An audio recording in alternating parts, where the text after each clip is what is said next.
Hi everyone, welcome to episode 2 of To Be Social. Everyone. What, that's how you're going to start? What's wrong with that? Well, where was the jelly beans? Oh yeah, we mentioned about jelly beans. Well, let's have something else. Helicopters? Go for it. Helicopters. Hi helicopters. How you doing? Welcome to episode 2 of To Be Social. This episode is about challenges within the industry as a whole, creative industry. Do you know what's really difficult? Doing this. Is working with people that are really uncreative in the creative industries. I bet it is. I've never thought of it like that. That's a challenge in itself.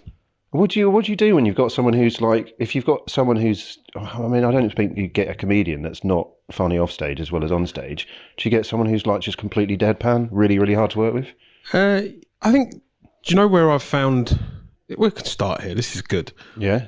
We deal with product. And do you know what? It's really hard to try and bring new things to people in the creative industries that isn't the standard, the norm, that defies physics, that changes a concept from what has or hasn't been for a period of time. And I think... A disruptor. Yeah, disrupt him. Yeah. That to get people to understand that there are alternatives is a challenge of the creative industry, especially in the creative technology industry, entertainment technology, AV as a whole. Yeah, I think there's a lot of people that that really struggle with accepting new ideas. No names mentioned, but just I've been in situations trying to show something, I don't know, like a moving head speaker, which is, a few years ago was... So a speaker with a physical head that moves on it? Well, basically... Like mechanical moving? Like a moving light, but instead of having a light in the middle of it... It's got a speaker? It's a pretty sensible idea in my mind. Yeah. For what? World's your oyster. Yep. I remember going to a particular trade show, and we had a couple of them on a stand, and they were moving about and pointing and shooting sound in different directions and making a load of noise. And people would ask, well, why would you want to do that? Why not? Exactly. It's creative, isn't it? Creative. Let's try and fail. The failure's where it's all at. For creativity, and I think that's something that does get lost. It's hard, definitely. What do you reckon makes people not want to adapt to change? Do you think, because I always thought it was fear in the fact that someone goes, there's a new technology or something funky, I don't understand how to use it or what the application is, and I don't want to look stupid, so I'm just going to say I don't like that idea, and I'm just going to push it to the side and use what I already know how to use. Possibly that the acceptance of something new means that you've got to challenge the status quo. And I don't know, here we are challenging the status quo just by sitting here and doing something that is well out of our sort of standard day-to-day working comfort zone. And we're trying to convince people that it's a good idea to get involved in it. So, that's going to take a continued period of time to even build some sort of audience. So it's the same thing, I suppose. You've got to try and build a receptive audience to things that are different and commanding thought and leadership. And this is why I can't command my own thoughts. How can I get someone else's? Do you know what I mean? By the power of Grayskull, you will. I love Grayskull. Yeah, but we're now hitting again. This is where we start showing our age, right? So we're both plus 40, and we used to sit and watch. What was it? He-Man, yeah. Which is now. No, I'm not in our say nappies. Anyway, so okay, he's off. He's gone. He's lost it. We're supposed to be talking about the creative industry, not Skeletor. That's a challenge I find within any industry now, in the fact that you can't say things without people taking offence to it. My favourite one is people taking offence to things that don't relate to them, that they're offended on behalf of someone else who doesn't care. And I think that's a massive challenge, because that's like digging a massive hole. Well, you're digging one now. Yeah, I know. I'm going to get the JCB on it. I'm like, I want a bigger hole. How'd you get out of it? But when you're peering down into the abyss, what do you do when you're trying to turn around to someone who, I don't know, you've got a comedian, they're not funny, and you're trying to work with them, they're really dull as dishwater. How do you then go against that in that same sort of scenario where you've got someone who's scared to go, I can't be myself because I'm worried what's going to come out, you can interpret it the wrong way around. Well, open, honest conversation is this place to start. We were just talking about a particular incident with a particular comedian many, many years ago. That's why his hair kind of flaps around a lot. We won't mention his name out loud, but it was in his early days, and he was in a venue that was in proper East End London, proper. It was proper, dangerous. And he was a headline act, and he had a 2-part show with an interval in the middle. Comedy shows don't normally have like intervals for one act. You do your bit, you go. But it was a two-part prong. And sorry, that was very dodgy. A 2-part pronged attack. Anyway, so he done the first half, and the audience were gone. They were not interested. It was just not engaging them whatsoever. Now, as a seasoned professional 10 years later, it would have been fine. But in the early days, he didn't quite know how to deal with that reaction. And having worked as a lowly technician on my way through the path of trying to find your route into the creative industries, I'd worked on quite a lot of comedy shows by that point with people who now fill arenas, but then were doing as many little stand-up pub gigs and club gigs and theatre gigs as they could get their hands on. And I just went and said, do you want anything, like a cup of tea, water, something to eat, whatever? Oh no, I'm fine, thank you very much. He said, how's it going? I said, well, you're in East London, mate, so you're probably best off having a lot of profanity and making the show really blue, and then they'll be eating out the palm of your hands. Yeah, because it's just normal fodder, isn't it? Yeah, and it's playing the room. That's what the job is. That's what most musicians, actors, comedians. You've got to play to the audience. No different in business. We go and have a meeting with someone. We'll adapt to situational conversation, to relevance in I don't know, hobbies. Like you get off on motorbikes and you can go and have a conversation. You get off the motorbike. Sometimes I fall off of them, yeah. But yeah, playing the room is a big part of everyday life for everybody, no matter what the industry is. But he went back out for the second half, trotted onto the stage, and there was a lot of bleeping that needed to be put into this podcast if we were actually going to repeat the words that came out of his mouth. But we won't, because we're very PC, politically correct for those that don't know. And it was a moment where he was like, oh yeah, I can't do my usual show that's very geared towards a middle class audience, that it's just not funny to people here. So not relevant. No, not interested. And he went out for the second half, absolutely smashed it. Job done. He said, thank you very much for that. It was most helpful, useful feedback. And that's how you learn. Learning from mistakes, learning from different things. I suppose that's the creative industries is subjective as to what's good, what's bad. I think there's some great work that goes on, and there's some mediocre work. But who am I to say? Well, it's all opinion, isn't it? I think one of the things that fascinates me about the creative industry is the fact that you've got people like yourself who... Thank you, Laurie. That was good, wasn't it? Did you see that? It's like moving on its own. Producer Laurie just got creative. Do you see that? It wasn't good enough. Did you play in the room? So there you go. That's professionalism at its highest. Yeah, absolutely. No, it's genius. But adaptability and changing stuff, like who would have thought that you do and you've done what you've done? And I always think that when I go in and doing like demos to people, one, I find it funny that I'm going and doing a demo. So I'm basically showing people stuff that I don't understand in the hope that they'll think that I do understand it, or maybe they don't. They go, shut up, you idiot. And then they go, but that stuff, it stands up on its own. But regardless of like that little bubble of what you do, that adaptability to go, I need to understand my audience, and my audience in this case, they're not interested in that. This is the most important bit for them. And if we do that bit, then the rest of it will follow suit. But this is the important bit I need to focus on. So you have to adapt, like you're saying, to your audience and your space. But the challenge of knowing how to flip that, how to read the room and how to do that, that comes with experience. It does. I reckon it comes with a bit of age as well. Because as you start to learn about different types of people, but that comes with failure, surely, because that's what age gives you, isn't it? Loads of experience of failure. Is it failure, or is it just being around a wider group of people over a period of time? Yeah, and it's again, it's all about your intent and choices. If you choose to just stay secular to one, if you're in one group and never leave that, then yeah, you're going to have a difficulty engaging with other people from different walks of life or different interests because you haven't given yourself the opportunity to do that. And that's, that's everybody's individual choice. Like, no one has to be my mate. I don't take offence to anyone who doesn't want to be. Sorry, I know you're here, but one of my best mates, Jack, he's got this thing. When I first met him, I love him to bits.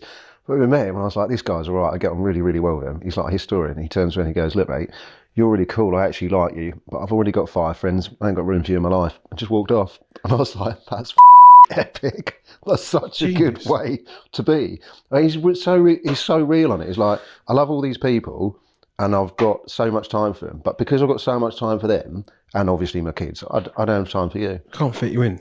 Yeah, I can't fit you in. I'd like to. Maybe if one of the other ones, something happens, like you've got a shot, I'll put you in the waiting list. I just really appreciated how real he was, though, by being upfront and going... But there you go. It's back to honesty, isn't it? Yeah. Honesty, integrity, these are the key things. Yeah. If you're trying to get a career in the creative industries, honesty and integrity to start with is really where you should start. That's good, that. Social message there. Social message. To be social. Played it. Played it. That's the bit I meant to say, though, where I got distracted, was I wouldn't sit here without you saying the story about the comedian, and I obviously know who the comedian is, they don't, but I do, so I know the relevance of it and I suppose the importance. We put famous people and people in high positions on pedestals, rightly or wrongly, and we go, whether you're the Prime Minister or... I'm not going to put him on a pedestal, but we're not going to get into politics. We can't do that. No. But regardless, I could say, I don't know, like David Bowie or Bowie, depending on your pronunciation. I could put him on a pedestal, and I would do because I think the guy's amazing. I think absolutely incredible. But he's just a dude. He's just a person who's got to eat and sleep. Yeah, exactly. Yeah, Penge boy. Yeah, good lad. But in order to get to that, he's obviously gone through all of his failures and everything else to make it work, and then got there and done it. But you wouldn't think that of all the little steps he had to go along on his journey to get where he is. That's, I suppose, a really crap way of explaining. When you're sitting in a meeting room and you're talking to someone, or you're talking to someone who's been in the industry for 10 or 20 years, you don't know what they've actually done to get there. You don't know the experience they've got unless you talk to them and you communicate openly. I think the creative sector is one of the most tricky minefields of opportunity to explore. There's no dedicated routes or paths. Nope. It's not like being a doctor or an accountant where you have to go and study very specific things and you end up with said qualification. You go and practice that said qualification, you become a GP or whatever, and then move on to surgery. Well, I don't know, and then you end up as a top flight consultant earning £500,000 a year. Yeah. The creative industry, however, issue. Better tighten that up, mate. Yeah, I don't want droop. No, don't do that. That was professional. Very professional. You see that? It's good. It's conscious of my droop. It's on the way. It's going again. You might like it. I think it's no. So, just for reference, the stands aren't sponsored by Sontronics. They're not. They're third party. No. Yeah. just so we know. It's a real world problem. Yeah, it is. But yeah, the definition of a path doesn't exist. So no matter which bit of it you want to get into, you have to find your own way. And I think that's one of the biggest challenges that exist. But the world's different now. You've got access to more information than you ever had previously. I mean, I'm going to go back 25 years and say that the internet was barely a thing, and you couldn't just go on LinkedIn and find out who worked in an organisation, speak to the CEO of a major corporation. We've got access in a way that just didn't exist, and I think that's helped grow the sector. I think there's changes in technology have adapted where we've ended up with things like, I don't know, this year there's going to be a lot of festivals, but not as many as maybe there were previously, because actually the sector may have it sort of reached a ceiling limit of where people can actually attend these things, and so like it's become fashionable to be a festival organizer. Don't get me started. Let's not get started. A festival is my natural habitat. I feel like I've been priced out the swamp. That's the terminology I use. Like, no one wanted to walk around in a field with a bunch of hippies completely covered in mud getting rained on. I love it. That is 100%. But that's commercialisation and capitalism's come into play, that suddenly people have realised, we can earn a shed load of money out of doing this. There's an element that the demise of the CD and like record sales probably contributed to live events growing at the rate of which it did. I'm no expert on music industry, business, financial paths, but the change from CD sales where artists would earn money via publishing and record company routes as augmented, where historically the live shows would be the bit where the artist earned more money. Now everybody's taking a piece of the pie. But then you go into that from the other side of it, and what has changed is people doing things just for the love of doing it. Yeah.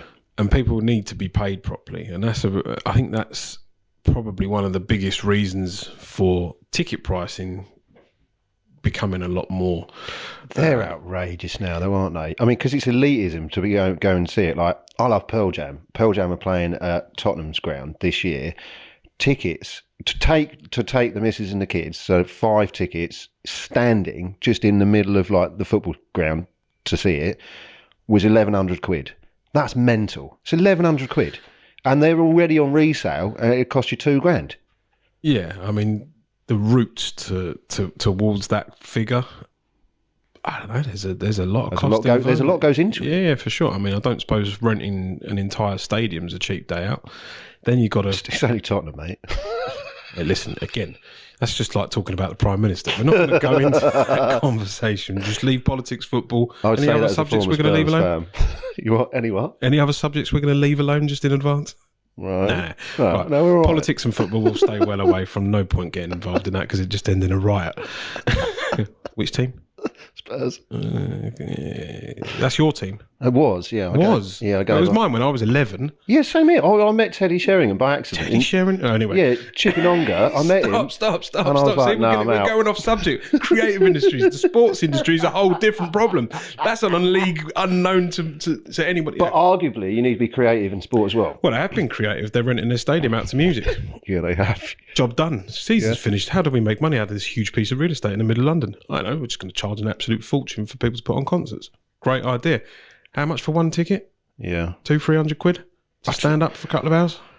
Also, creatively, though, they've got a go-kart track in the car park, haven't they?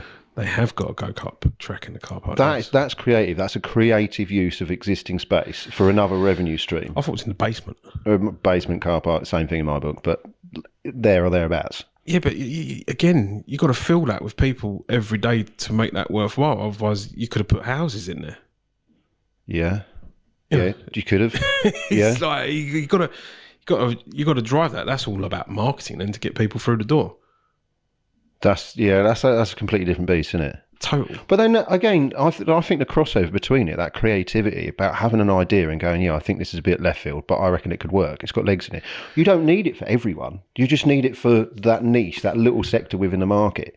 Like you watch people naturally grow a customer base, and you have a real select group of individuals that adopt something, and then they tell their mates about it and go, this new can opener is amazing. I don't dribble any bean juice down my hand when I'm pouring it into the pan, and I don't cut my thumbs anymore. You need one of my new bean can openers.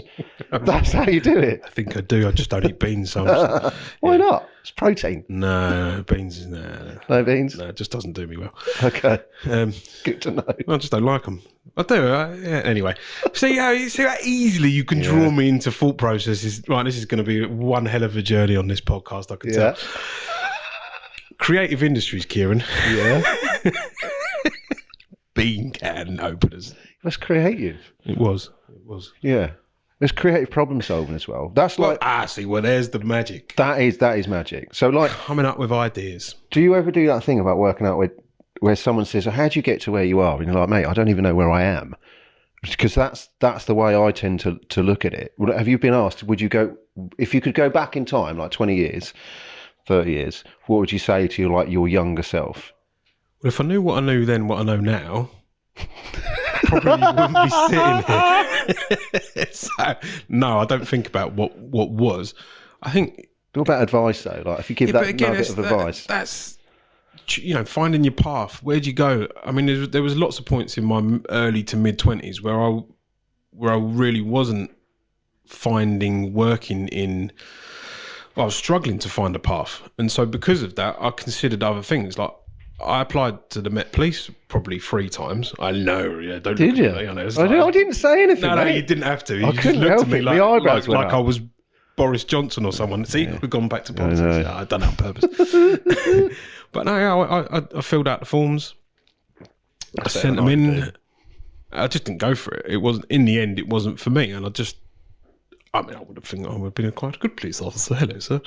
Would have done all right. But yeah, it just didn't sit right in the end. And I chose other things to get involved in them. But the definition of a route is so hard. And I think still, even today, with so many opportunities available, with such a vast growth in the industry, overall across all sectors, it's still not defined.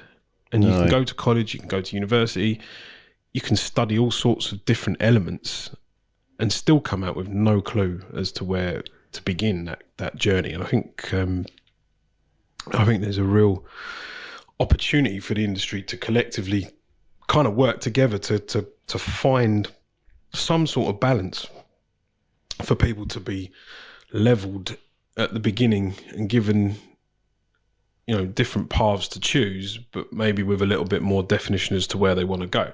But that said, that's all based on working as an employee, and there's a lot of people still working obviously freelance.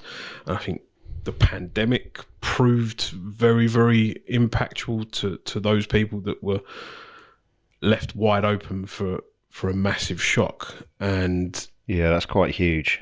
That in itself, to me, says that the trade bodies, the unions, probably aren't strong enough as a collective body to really deal with lobbying in the right way. We've seen people have to come together and create new groups to go and lobby government for support. But at the same time, I think there's a cultural issue in the freelancing world that people aren't being necessarily exposed to good business practice either. So they were left wide open because they didn't have, say, strong terms and conditions, or that historically they'd only ever followed the day rate. So we were only thinking about today rather than thinking about tomorrow, and laying down those foundations for different revenue income streams and building opportunities outside of your core day-to-day work. The realization that you are the business, you are the only person who can deliver it, also is it's a wide open floor, because running a company, if you rely on one customer or one supplier, you are open for problems. And that's kind of like how you got to look at being freelance, because you are the one supplier and the one customer all in one go. And if you're only working for one or two places yourself, it's all reliant on you to deliver the work. If you get ill and can't get up in the morning, there's no money coming in. And I think that's what's thrown quite a lot of people, this last few years, trying to get back to some sort of normality.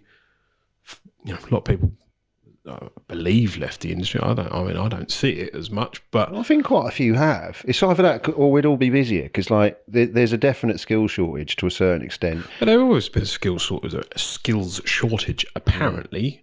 In 2012, maybe less, earlier than that, 2010, 2011, I was involved in a steering committee for a training facility that was designed to fill in the gap of backstage and offstage workers in preparation for the Olympics. So yeah, it was well before 2012. At that point, they reckoned that the industry was 40,000 people short to just cover the Olympic situation. Now, in reality, that facility didn't even open until 2014 or something like that. So it actually missed its initial target date. And yeah, there's no, again, that whole idea that the business was going to suffer because there wasn't enough people. But again, there's probably plenty of people, but just not interested in doing that particular type of work. That's the one, I think, one of the dangers with the freelance thing, though. So, like, I don't think freelance necessarily applies, or creative industries to the same problem. So I was talking to a guy that we both know yesterday, had a lovely catch up, and I was asking us, like, what's going on, and he's working like normal on some completely insane projects that all sound really interesting and make us giddy because they're exciting. And I was like, yeah, but when did you last have a break? And he was like, what do you mean? I was like, when did you have a break? Because you're telling me about this, and there's no stoppage time. And he was like, no. So I was like, well, when I used to be self-employed doing like traffic light closures and traffic management all over the country and stuff like that, my missus come up to me and she was like, Ciarán, you need to take some time off. I said, why? And she was like, you haven't had a day off in a year and a half. And I was like, what? And she said, you haven't had a day off in a year and a half. You just work. You've been doing 120 hours a week, every week, just in and out, work. Which we didn't have any money. Like, we needed money. So I'm like, I'm going to go to work. And in my head, that was the problem. I'm like, I'm solving that problem. I'm going to go and do that. Burnout wasn't even a phrase that was on my radar when I was in my 20s. I didn't even acknowledge it, didn't even think of it. So I was having a chat with our mate yesterday, and he was like, oh, that's really bad. I said, yeah, it is really bad, because you're doing all of this stuff, and you're in that remit where you're only as good as your last job. So if you don't accept the next job and make a good job of it by putting the work in front of yourself and your own needs, which is what a lot of creative people end up doing, because they feel like enamored that the customer or the end user has even said, I'm going to put you in this position of power to deliver this for me. Yeah. So you put yourself on the line to deliver it at the cost to yourself. So I wonder how many people out of that 40,000 shortage, they don't want to do it because of what's actually involved, of like the hours, the out of hours, or what you actually need to put in to make it happen. Or there's a bunch of people that have done it and they've been used, abused, or they've allowed themselves to be overworked and they've just burnt out. Yeah, and I think, one of the things that we're very poor at doing as people, and professionally we do it every day, is planning. Like I like doing talks and discussions, and I've done quite a few of the production futures panel discussions and TED style talks. And the theme of the presentation that I give is about being the architects of your own destiny. And one of the core parts of that is coming back to the beginning and really like laying out foundations and plans. Take the average production or the average installation of equipment. We're talking about this in our world. So we have event production equipment or installed audio for entertainment or audiovisual for workplace environments or whatever. Hospitality, visitor attraction, theme parks. Oh, there's loads. It goes everywhere, doesn't it? But we would never just randomly put a finger in the wind and start sticking speakers on a wall. I've been doing this all wrong. I knew there was a flaw in this plan somewhere. Generally speaking, we start with a plan. We lay out a drawing and we start to assess the requirement of where sound, light, video needs to go to meet an audience. It's such a simple, basic method, and it works across everything, everywhere. But as individuals, we're so poor at this. We don't do it enough. Like, we don't lay out our lives and go, I want to get there. And it's got to be like something that there's a massive problem with schooling. Like, they don't teach people this stuff, and teach people about how to run a business, and teach people how to do anything useful. I've always thought that about maths. Colossal waste of time unless you put a pound note in front of it. Yeah, until you need it. Also, why didn't they tell me how to work up how to save enough money to tax the vehicles, or like pay your council tax, or do something that you actually need in life? Because who knows? Yeah. Remember, you're all anyway. We're getting into politics again. Don't do it. See how you're like drawing me in with a little fishing rod of doom. I'm catfishing. Not getting involved. Not that cheap. I know who you are. I've seen your face before somewhere. They just it just doesn't happen enough. We don't plan it out. We don't look at life in the right way and go, that's the end game. That's where I want to go. That's what I need to do to get there and achieve it. You just said something I like. Didn't look at it in the right way. One, what's the wrong way? Two, neurodivergent thinking, as in the your ADHD, your autism, whatever they say is on the spectrum, which I love the terminology because it's like, oh, you know, like office culture, they'll go, oh, you know, so-and-so, yeah, they're on the spectrum. It's like, stop an idiot. Like, if they're on the spectrum, you're on the spectrum, because if there is a spectrum, you have to be on it, otherwise you wouldn't be a human. So we're all on that spectrum. You're just somewhere different you're going along into it. a whole different world here. No, I mean, that's a whole nother... But what I mean, though, is like, when you say the right way, the wrong way, creative thinking, neurodivergence, I think is amazing, because some of the best people I've met within the industry, they fall into that non-neurotypical way. So they've got something else that's being dropped on a table over there, or they're like totally in a different mindset, but they see things differently. And because they're looking through a different lens, they create things in a different way. Education again, because even the term, it's all probably wrong. Well, but the term is a relatively new, thing that's being used to I suppose combine a lot of those different traits. I don't even know the right word. I'm not educated in the field. That was like dodging mines everywhere, landmines. Yeah, absolutely. Yeah. The thing is, even in that sense, still planning doesn't. I don't think it matters who you are. If you don't have a plan, you don't know where you're going, and that's we put a sat nav on. It's planned. It's a route to end up at a destination. But life, business, jobs, just don't do it. We want a career path, but if you don't know what the end of that career path is, how can you possibly get there? So that's where you go boom, boom, boom, boom, boom, boom, boom, boom, meander around different jobs. People don't like using the term sidestepping. Is it a sidestep, or have you just gone somewhere else? Change direction, isn't it? But is it? Yeah, but what is it about? It's a pivot. See, a change of direction would be bad, but modern marketing would be, we need to pivot. We need to pivot that solution and become something different. Are only really moving for two reasons, aren't they? A lot of people, yeah. Money will be the driving factor for a lot. And culture will be the driving factor for the rest. And again, like as you learn more things and as you work with more people, you start to realise that money isn't always the be all and end all of it either. Being in an environment of where you're comfortable, that you're supported, that you're respected, welcomed, that can mean more than a lot of cash. Yeah, I think money will follow most things. If I've jumped about, like all over the shop throughout nearly 30 years of working, and every single time I've followed money, I've gone wrong. Every time, without fail. Follow the pound notes always leads you the wrong way, because someone will lie to you and go, yeah, this is amazing. But that's because you hear and you go, no, I didn't have a plan. No, you're right. I don't have a plan now. After this, we're going to write one, because I haven't got a clue. Oh, well, yeah. You've stepped into the right office. Like doing a plan. Yeah. Love it. But that needs someone to have an idea of wanting to know where they want to go.